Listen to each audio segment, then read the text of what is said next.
Hola, ¿qué tal? Soy Miguel Ángel Álvarez Julio del tercer cuatrimestre de la licenciatura en Artes. Hoy presentamos el Renacimiento en los años 400, Quinceto, Manierismo y también veremos el Barroco europeo, Novohispano y Rococó. 400, 1400 a 1500. El 400 es un periodo clave para el arte occidental. Digamos que es ahí donde nace el arte como lo conocemos hoy y el artista que deja ser anónimo. Como veremos, es una palabra italiana, pues ahí es donde se inicia todo. La Edad Media acaba y se empieza a valorar la antigüedad, el arte clásico griego y romano.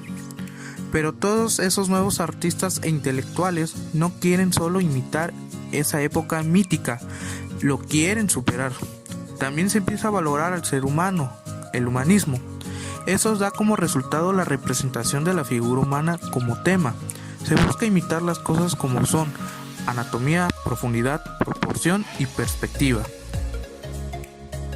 Los artistas de esa época: Masaccio, Piero de Francesca, Andrea Mantegna, Donatello, Fra Angelico, Leonardo da Vinci, Piero di Cosimo y Paolo Uccello.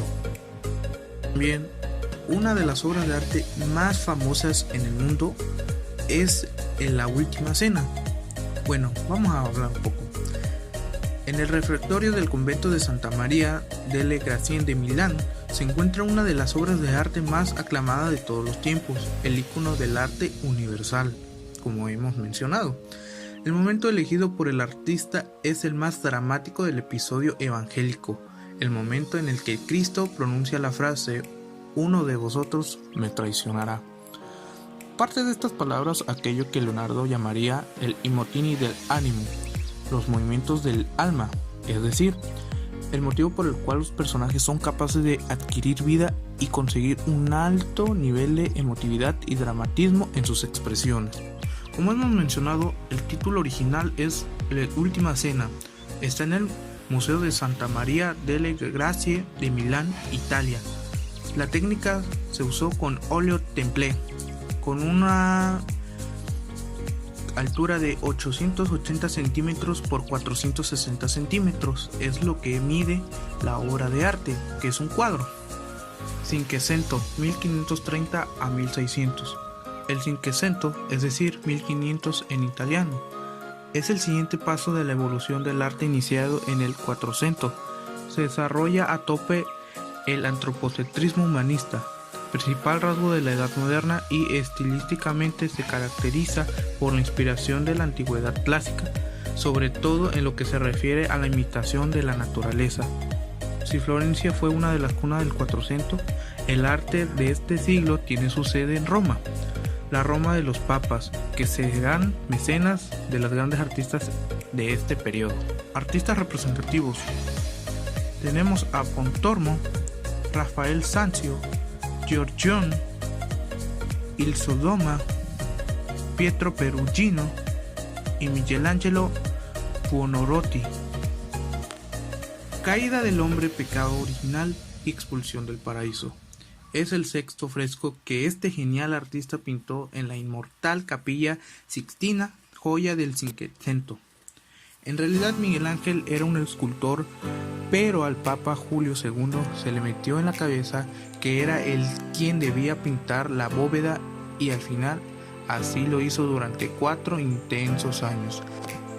Manierismo, 1550 a 1610. Cuando los elementos principales del Renacimiento empezaban a entrar en crisis, el manierismo significó un progresivo abandono de la proporción de las figuras, de la perspectiva especial, del uso de líneas claras y definidas y de las expresiones mesuradas y dulces de los personajes renacentistas. Por ello, para muchos, el manierismo es un periodo de transición entre el arte renacentista y el arte barroco de los siglos siguientes. El concepto de maniera significa un saber hacer y además sin esforzarse demasiado por hacerlo, una sofisticación por así decirlo, pues se trata de un arte exclusivo de la corte. El arte manierista se caracteriza en general por su virtuosismo, su artificiosidad y, al fin, por comenzar, un libre diálogo entre forma y significado, entre el estilo y el tema sí, en buena parte como el arte contemporáneo actual. Carlos V dominando el furor, la primera escultura desmontable. Carlos V, sereno, imperturbable, se alza en la actitud de César victorioso sobre una horrible bestia encadenada, el furor. Barroco de 1600 a 1750. El barroco trasciende del arte, fue un periodo cultural, científico, tecnológico, fisiológico, político, económico, aunque probablemente sea en el arte donde mejor se ilustra el clima del momento. En el siglo XVII nace con cambios políticos, los estados modernos, religiosos, la contrarreforma, tecnológicos, el telescopio, económicos, crisis y sociales, la burguesía. Con esa atmósfera surge un estilo anticlásico, menos racional y más apasionado, una reacción contra la anterior como suele y debe pasar a lo largo de la historia del arte. El arte se volvió dinámico, teatral, efectista. Busca sorprender, asombrar. Eso no quiere decir que se elimine el realismo, todo lo contrario, se reduce. En esta época de crisis económica, el hombre se enfrenta de forma más radical a la realidad. Uno de los artistas representativos es Aníbal Carracci, Juan de Mesa y Bartolomé Esteban Murillo. La arquitectura barroca. El barroco es un estilo artístico europeo desarrollado en el siglo XVII y en la primera mitad del siglo XVIII. El barroco nació en Italia y se extendió por toda Europa, desde España y Portugal. También se extendió a las colonias americanas. Fue un estilo artístico bastante despreciado por los historiadores modernos por considerarse anticlásico, igual que había ocurrido con el gótico. Sin embargo, ha sido revalorizado a lo largo del siglo XX por los artistas de vanguardia. La palabra barroco quiere decir irregular, que conecta con lo armonioso. El contexto histórico del barroco es de una Europa dominada políticamente por las monarquías absolutistas, con una sociedad extremadamente intervenida por el Estado. En el plano religioso es un arte muy apegado al catolicismo, en una Europa dividida entre católicos y protestantes. El barroco novohispano, movimiento artístico que apareció en lo que hoy es México a finales del siglo XVI aproximadamente y que se preservó hasta mediados del siglo XVIII, proveniente de la palabra portuguesa barrueco, que significa impuro, abigarrado, extravagante, osado. El ejemplo más impactante del arte barroco novohispano se encuentra en la arquitectura religiosa, donde los artesanos indígenas le dieron un carácter único. Un ejemplo de las obras representativas destacan la Catedral Metropolitana de la Ciudad de México con su altar de los Reyes, la iglesia de Santa María Tonatitlán en el estado de Puebla, el convento de jesuitas de Pozotlán en el estado de México, la capilla del Rosario de la iglesia de Santo Domingo en la ciudad de Puebla, el convento y el templo de Santo Domingo de Guzmán de Oaxaca y la iglesia de Santa Prisca de Taxco, estado de Guerrero. Sin embargo, son también barrocas la poesía y el teatro de respectivamente los novohispanos Sor Juana Inés de la Cruz y Juan Ruiz de Alarcón.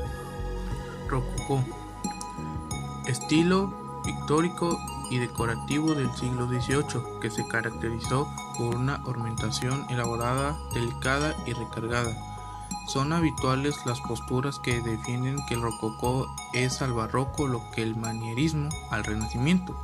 Sin embargo, es mucho más que eso. Se debe extender el rococó como un estilo independiente y personal, a diferencia del barroco, el cual se despreocupa por cuestiones católicas. Es un arte eminentemente artístico para la alta clase media, amante de un estilo mundano, íntimo y delicado.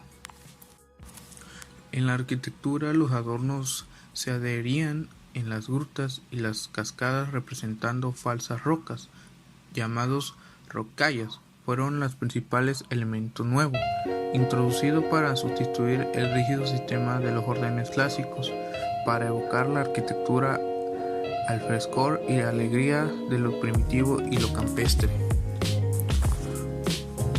Escultura. Un gran escultor del rococó fue Andrea Schulte, un autor de la efigie expuesta del lector Federico Guillermo, en el cual puede observarse cómo el movimiento de masas y líneas que en el tiempo barroco afectaba solamente a la concepción del conjunto en el siglo XVIII, fue utilizada como un detalle para dar vida a cada pormenor de los cuerpos. Gracias por ver este video.